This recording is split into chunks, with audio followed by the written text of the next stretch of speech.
Irem, mag-dinner tayo nila Yildiz bukas. Sige, bakit hindi? Sabihan mo kami kung kailan.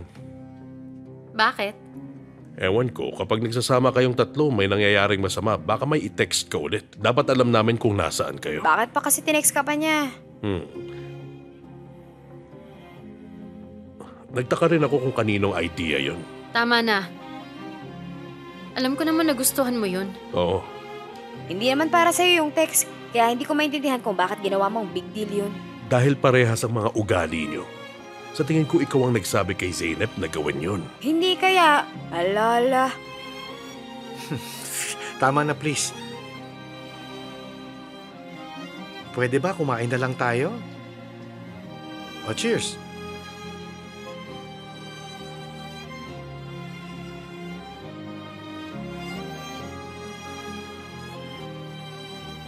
So this is where my husband is.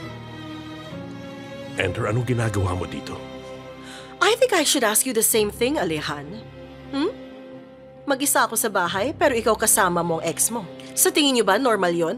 Baka naman pwede niyong i-explain sa akin yon dahil hindi ko maintindihan. Stop this right now. Umalis ka na. Hindi ako aalis dito, Alehan. Hindi ko matatanggap na iiwan mo ko para lang makipagkita na naman sa babaeng yan. Hindi ako papayag na pag-usapan niyo ko.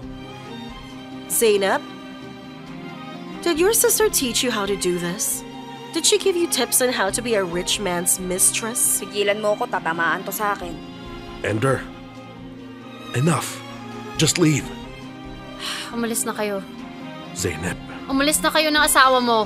Ooh, wala talaga siyang modo.